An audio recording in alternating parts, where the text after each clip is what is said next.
জানালে। এখন আমরা কুলারের হাওয়ায় হাওয়া খাচ্ছি, ফুরফুরে কুলারের হাওয়ায় আওয়াজ শোনা যাচ্ছে না। এই ঘুমা ঘুমা, কি আরাম, কি আরাম।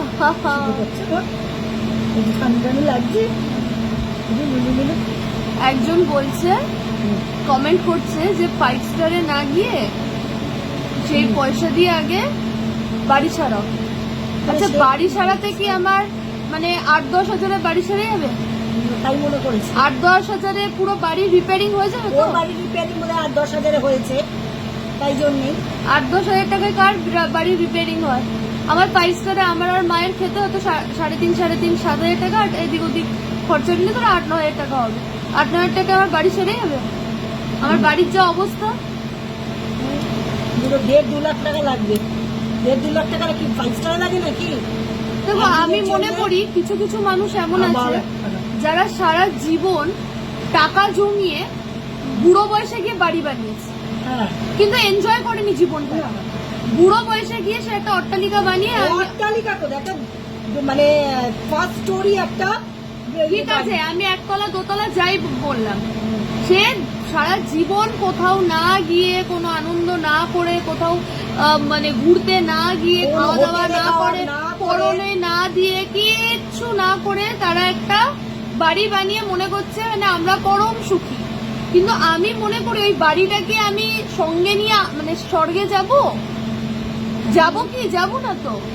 কিন্তু আমি যে আনন্দটা করবো সেটা আমার চিত্তে লাগবে, যে আমার আত্মা বলবে যে হ্যাঁ আমার এই আত্মায় এই আনন্দটা করেছিল। সারা জীবন পয়সা জমিয়ে বুড়ো বয়সে একটা বাড়ি তৈরি করবো শুধু না, আমার প্রয়োজন নেই। পয়সা ভালো ঘুরলাম না, না, কিছু করবো না। আমি এখান থেকে এইটুকুনি দীঘা পর্যন্ত আমি গেলাম না, না পরনে কিছু না দিয়ে, খাওয়ানে কিছু না দিয়ে, আমি বাড়িতে চুনবালি এই বয়সে মানে 60-70 বছর বয়সে গিয়ে আমি একটা বাড়ি মানে দোতলা বানালাম, বানিয়ে আমি নিজেকে মনে করছি না, বলছি কথার কথা বলছি যে মানুষের বক্তব্য এরকমই যে পয়সা জমিয়ে বাড়ি ঘরদোর রিপেয়ার করো। কেন রিপেয়ার করবো আমি? পরবর্তীকালে সেই বাড়িতে আমার অবর্তমানে কে থাকবে? আজ থেকে 20 বছর পরেই না মা থাকবে, না এই বাচ্চাগুলো থাকবে, আমিও হয়তো থাকবো না। এই বাড়িটা এখানে পড়ে পড়ে কাঁদবে, আমি রিপেয়ার করে কি করবো? পড়ে পড়ে কাঁদবে, এই বাড়িটা অন্য লোকের ভোগে যাবে। আমি কষ্ট করে বাড়িটাকে তৈরি করে অন্য লোককে ভোগ করানোর জন্য আমি দিয়ে যাব? অন্য লোক না, সে আমার নিজের লোকই থাকলো। আমার নিজের লোক কে আছে? তাহলেও তো আমার নিজের লোকটা এখন কে আছে? কেউ তো নেই। তাহলে কারে ভোগ করতে দিয়ে যাব? ভাই যা আছি ভালো আছি, বেঁচে থাকার জন্য যেটুকুনি দরকার সেটুকুনি আছে। সান থেকে প্রোটেকশন পাচ্ছি, বৃষ্টি থেকে প্রোটেকশন পাচ্ছি, আবার কি দরকার? ঘর রিপেয়ার করবো, আবার ঘর দর রিপেয়ারও করবো। এত পয়সা নেই সিরিয়াসলি।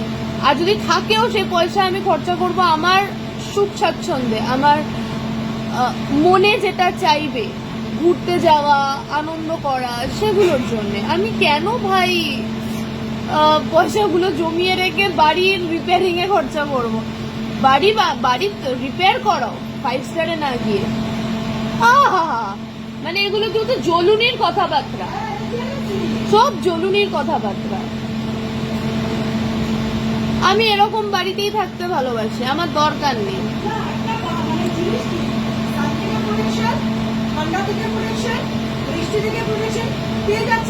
আমার একটা থাকার জায়গা আছে, আমার গল্প শেষ।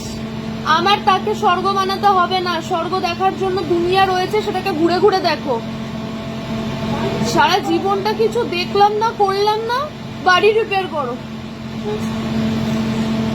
কারা আমি জানি না কারা আমার সাথে একমত। কিছু কিছু জন তো বাড়ি সাজাতে ভালোবাসে, আমার বিশ্বাস করে এসবের কোনো শখ নেই।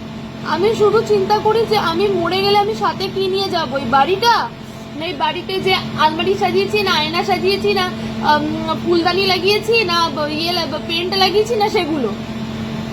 অ্যাটলিস্ট কিছু পরনে যে জামা কাপড়গুলো কিনে আমি পরবো, সেটা পরেও তো অ্যাটলিস্ট নিজেকে দেখাতে পারবো যে না আমি পরে বেরিয়েছি। যেটা খাচ্ছি সেটাও তো বলতে পারবো যে না আমার শরীরে খাইয়েছি। আবার যেখানে ঘুরতে যাচ্ছি সেটাও তো দেখাতে পারবো যে না অ্যাটলিস্ট আমি এই জায়গাগুলো উপভোগ করেছি। বাড়িটা কি উপভোগ করবো?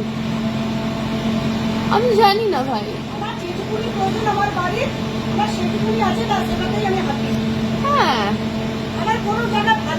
ভালো ঘরে ভালো আসবাবপত্র ইউজ করা হয়, আমি চলে যাবো একটা ভালো হোটেলে গিয়ে একদিন দুদিন খেতে থেকে আসবো, কি হয়েছে? একটা ভালো হোটেলে গিয়ে দুদিন কাটিয়ে আসবো, কি হয়েছে? আমার দামি জায়গাও মানে চিত্তে দেওয়া হয়ে গেল, বেশ গল্প শেষ। অনন্তকালের জন্য তো কিচ্ছু থাকে না, এটাই হলো বিষয়। অনন্তকাল তো মানুষ কিছু এনজয় করতে পারে না। যতদিন বেঁচে আছি উপভোগটা আগে করবো, ও জমিয়ে জমিয়ে জমিয়ে জমিয়ে জমিয়ে তারপর দেখবো সেটা ঠ্যাং ভাঙলো তার পিছনে চলে গেল, না কোনো অসুস্থ হলাম তার পিছনে চলে গেল। মরতে তো একদিন না একদিন হবেই, মরবো, তার আগে বেঁচে তো নি। এই আফসোসটা করতে পারবো না যে এ বাবা মরেও গেলাম, চিকিৎসাও হলো, এদিকে নিজের প্রাণে কিছু দিলাম না। ও জীবন আমার চাই না।